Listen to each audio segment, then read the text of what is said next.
In Niagara, the recycling process starts with you. Each week, residents throughout Niagara region place their green bin, blue and gray boxes, and a single can or bag of garbage curbside for collection. However, before it gets to the curb, the recycling process begins with residents who ensure that their recycling materials are sorted correctly. Glass, plastics, aluminum, steel cans, and milk and juice cartons go in the blue box.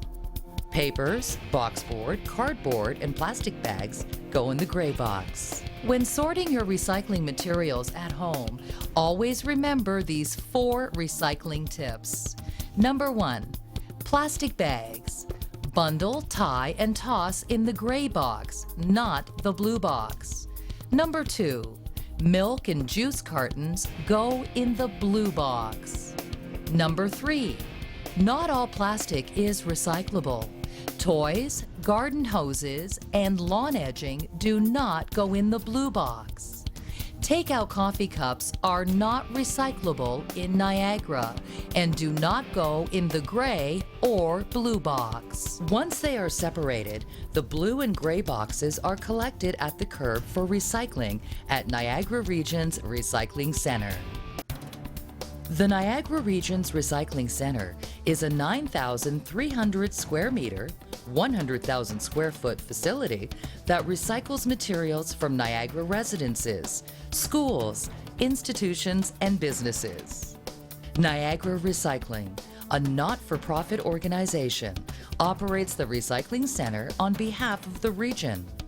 Close to 85,000 tons of recyclables were processed in 2011. At the facility, the recycling operation begins on the tipping floor. Here, recycling trucks arrive throughout the day to unload gray and blue box materials. A front-end loader pushes the material onto conveyor belts below the floor.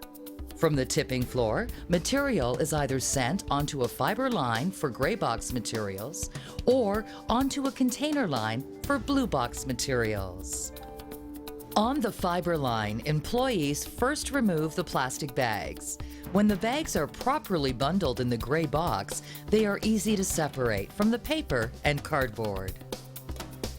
Once the plastic bags are removed, the paper and smaller materials are separated from the larger pieces of cardboard and boxboard by a screen with large steel discs.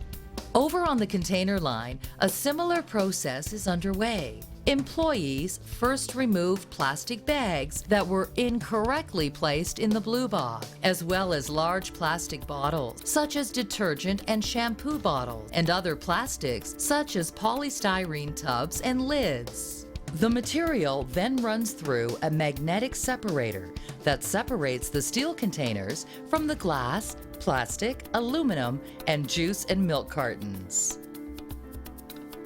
Once the steel has been removed, the material passes over a glass screen that separates and breaks all the glass containers. Sorters manually remove aluminum cans and foil, while juice and milk cartons, as well as other plastics, now pass through a perforator to be flattened before they move to the optical sorter.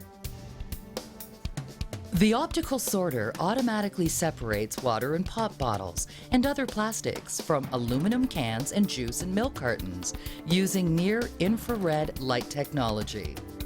As the plastics pass under the sensors, compressed air is used to separate the plastics.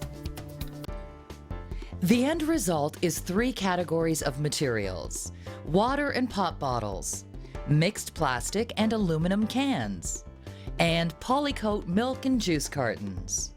Sorters manually remove the Polycoat cartons, while an electrical eddy current removes the aluminum cans. The glass materials that were separated earlier are transported to another facility that removes the plastic and paper contamination before being returned to the recycling center, where it is ground, dried, screened, and packaged. The glass is ground down to a fine sand.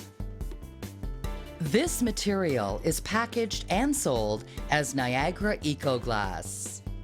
Niagara EcoGlass is sold mainly as a sandblasting abrasive, although it can also be used in cement, asphalt shingles, garden mulch, some paints, and in water filtration systems.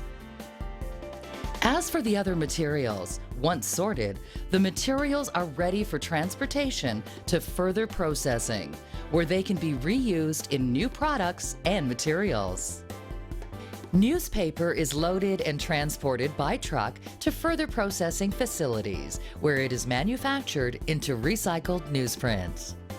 Most of the other blue and gray box materials are bundled together and sold to processors who will use these recycling materials to create new products. The Niagara region encourages all residents to rethink their waste. The more materials residents place in their blue and gray boxes, the more materials that are diverted from Niagara's landfills. For more information on waste collection services, please visit the Region's website or call the Region's Waste Info Line.